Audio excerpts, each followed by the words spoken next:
दूसरे विश्व युद्ध की विभीषिका बढ़ती जा रही थी।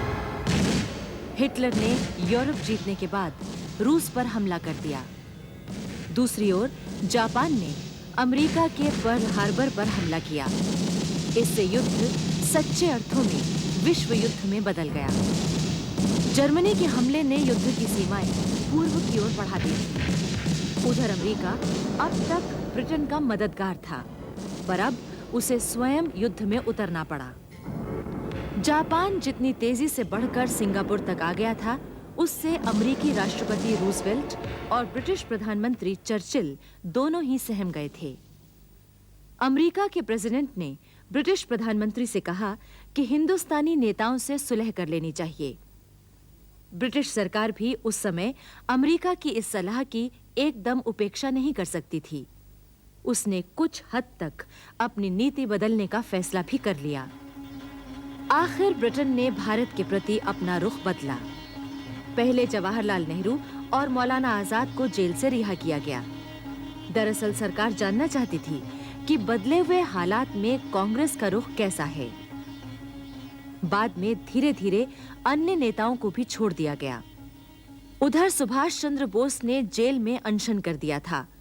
उनकी हालत बिगड़ने लगी तो सरकार को उन्हें बिना शर्त रिहा करना पड़ा। किंतु अब उन्हें अपने ही घर में नजरबंद कर दिया गया था। उनके घर पर कड़ा पहरा रहने लगा, क्योंकि ब्रिटिश सरकार उनकी उग्रवादी गतिविधियों के प्रति सतर्क थी। 27 जनवरी 1941 की रात लगभग 1 बजे सुभाष चंद्र बोस कलकत्ता में अपने एल्गिन रोड वाले मकान से एक मौलाना के वेश में निकल गए। वो इसी वेश में सीधे पेशावर पहुंचे। पेशावर से एक गूंगे पठान के वेश में वो अफगानिस्तान पहुंचे, जहां से जर्मन दूतावास की मदद से वो जर्मनी की राजधानी बर्लिन पहुंच गए। उनके पासपोर्ट का नाम ऑरलैंडो माजोटा था। जर्मनी में जब हिटलर से मिले तो उसने इनका स्वागत किया और इनकी योजनाओं पर विचार किया। हिटलर ने सुभाष चंद्र बोस को पूरी सहायता देने का आश्वासन दिया।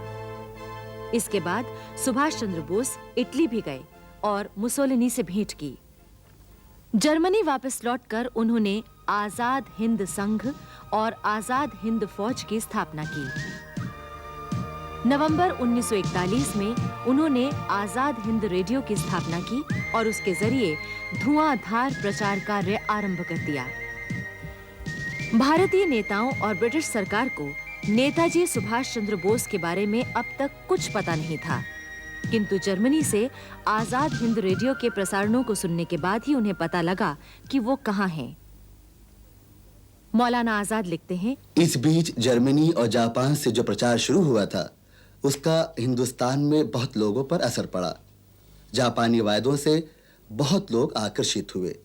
उन्हें लगा कि जापान हिंदुस्तान की आजादी और एशियाई एकता के लिए काम कर रहा है। मौलाना आजाद ने सुभाष चंद्र बोस के विदेश चले जाने पर महात्मा गांधी की प्रतिक्रिया के बारे में भी लिखा है। उनका कहना है कि मैंने ये भी पाया कि सुभाष चंद्र बोस के रहस्यमय तरीके से जर्मनी चले जाने का गांधी जी के मन पर बड़ा भारी असर पड़ा है। पहले बोस के कई काम उन्हें पसंद नहीं आए थे, पर अब तो मुझे उनका दृष्टिकोण बदला हुआ लगा। उनकी कई बातों से मुझे लगा कि सुभाष चंद्र बोस ने हिंदुस्तान से निकल जाने में जिस साहस और चतुराई का परिचय दिया, उसके प्रति उनके मन में प्रशंसा का भाव था। सुभाष चंद्र बोस के लिए इस प्रशंसा भाव ने अनजाने ही समूची युद्ध स्थिति के प्रति उनके दृष्टिकोण को प्रभावित किया था। उधर जापान में रास बिहारी बोस प्रवासी भारतीयों को संगठित कर चुके थे। दक्षिण पूर्व एशिया में Indian independence league, Azad Hind संघ की स्थापना हो चुकी थी और स्वयं रास बिहारी उसके अध्यक्ष थे। सिंगापुर विजय के बाद कैप्टन मोहन सिंह के नेतृत्व में आजाद हिंद फौज की स्थापना हुई और भारतीय युद्धबंदियों को उन्हें सौंप दिया गया।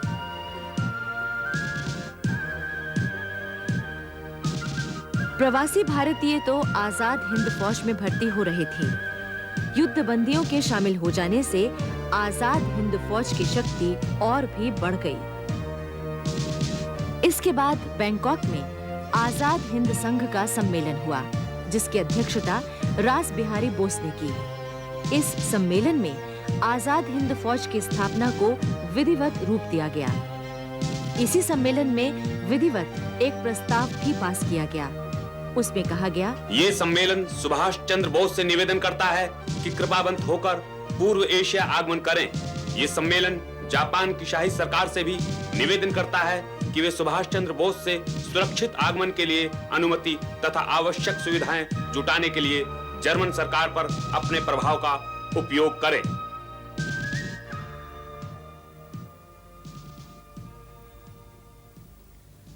रंगून के पतन से ब्रिटिश प्रधानमंत्री चर्चिल के हाथ पैर फूल गए। उसने तत्काल घोषणा की कि ब्रिटिश सरकार कांग्रेस का सहयोग प्राप्त करने को तैयार है। वो भारत की राजनीतिक और वैधानिक रुकावटों को दूर करने के लिए सर स्टैफोर्ड क्रिप्स को भारत भेज रहे हैं। सर स्टैफोर्ड क्रिप्स ब्रिटेन में युद्धकालीन मंत्रिमंडल के सदस्य थे। उन्हें भारत के शुभचिंतकों में समझा जाता था और ऐसा विचार था कि भारत की आजादी के प्रति उनकी पूरी सद्भावनाएं हैं। सर स्टैफोर्ड क्रिप्स 22 मार्च 1942 को भारत पहुंचे और 20 दिनों तक उन्होंने भारतीय नेताओं से बातचीत की। वो समाजवादी थे और भारत के कई बड़े राष्ट्रवादी नेताओं से उनकी दोस्ती थी। इसलिए भारतीय जनता को आशा बंधी कि क्रिप्स के आने से समस्याओं के अच्छे समाधान प्राप्त होंगे।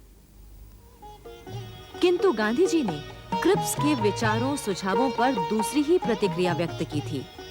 उन्होंने कहा, क्रिप्स योजना ऐसे बैंक के पोस्ट डेटेड चेक के समान है जो फेल होने जा रहा है। गांधी जी ने क्रिप्स के साथ वार्ता में भाग लेने से पहले ही इनकार कर दिया था, लेकिन क्रिप्स ने गांधी जी से अपने पूर्व परिचय का इस्तेमाल किया और वार्ता में शामिल होने के लिए उन्हें मना भी लिया। क्रिप्स के सुझाव किसी को पसंद नहीं आए। उनका कहना था कि राष्ट्रीय सरकार अल्पसंख्यकों की रक्षा के लिए ब्रिटिश शासन के वादों के खिलाफ हो सकती है। इसलिए ब्रिटिश शासन ये कभी नहीं चाहेगा कि बहुसंख्यक दल सत्ता पर अपना संपूर्ण प्रभुत्व स्थापित कर ले। क्रिप्स ये भी चाहते थे कि नई सरकार में सभी पूर्वाधिकार वॉयसराय के पास सुरक्षित रहें। जवाहरलाल नेहरू ने इन प्रस्तावों को स्वीकार नहीं किया। उन्होंने कहा, मेरे पुराने मित्र क्रिप्स शैतान के वकील बनकर आए हैं और उनकी योजना को लागू करने का मतलब है देश के अनगिनत विभाजनों की संभावना के दरवाजे खोल दिए जाएं। क्रिप्स योजना को मुस्लिम लीग ने भी ये कहकर अस्वीकार कर दिया कि इसमें सांप्रदायिक आधार पर देश के विभाजन की मांग नहीं मानी गई। गांधी जी ऐसे किसी सुझाव को मानने को तैयार नहीं थे, जिसका मतलब ये था कि हिंदुस्तान लड़ाई में भाग ले, फिर चाहे वो प्रस्ताव हिंदुस्तान की राजनीति के लिए कितना ही अनुकूल क्यों ना हो। आखिर स्टैफोर्ड क्रिप्स के प्रस्ताव सभी ने नामंजूर कर दिए और उन्हें असफल होकर वापस जाना पड़ा। मौलाना आजाद ने कांग्रेस अध्यक्ष की हैसियत से घोषणा की कि ऐसा लगता है कि ब्रिटिश सरकार भारत की ठीक-ठीक रक्षा नहीं करना चाहती है। उसे बस इसी बात का फिक्र है कि साम्राज्य कायम रहे। उधर बर्लिन रेडियो से सुभाष चंद्र बोस के प्रसारण जनता में नई चेतना जगा रहे थे। भारतीय जनता अब यही चाहती थी कि युद्ध में अंग्रेजों की कोई मदद न की जाए। सुभाष चंद्र बोस अपने प्रसारणों में कह रहे थे, हमें युद्ध की स्थिति से लाभ उठाकर देश की स्वाधीनता जल्दी ही प्राप्त करनी चाहिए। इस काम में ब्रिटेन के शत्रुओं से मदद लेना कोई बुरी बात नहीं है। इस समय तक गांधी जी के विचारों में भी उग्रता आने लगी थी। वो कहने लगे थे कि भारत में ब्रिटिश साम्राज्य को तुरंत समाप्त होना चाहिए। ब्रिटिश सरकार के वादों से उनका विश्वास उठ चुका था। क्रिप्स मिशन की असफलता से सारे देश में निराशा और क्रोध की लहर दौड़ गई थी। जनता भी ये चाहती थी कि अंग्रेजों को भारत से चले जाने के लिए मजबूर किया जाना चाहिए। ताकि भारत अपनी समस्याएं स्वयं सुलझा सके और अपनी रक्षा स्वयं कर सके। 29 अप्रैल से 2 मई तक इलाहाबाद में कांग्रेस महासमिति की बैठक हुई। इसमें गांधी जी ने तो भाग नहीं लिया, पर उनका मसौदा मीरा बहन ने पढ़कर सुनाया था।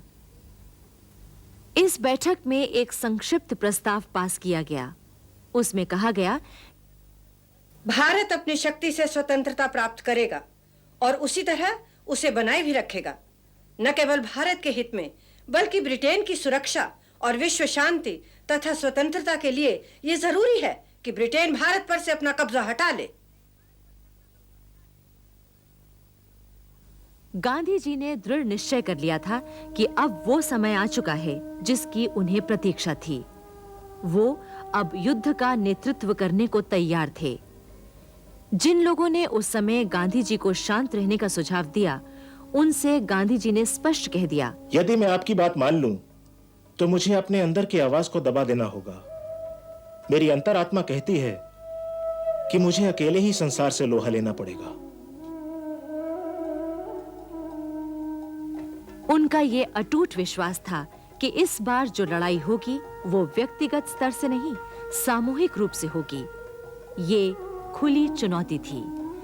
गांधी जी के इन विचारों को सुनकर सारा संसार आश्चर्यचकित रह गया था।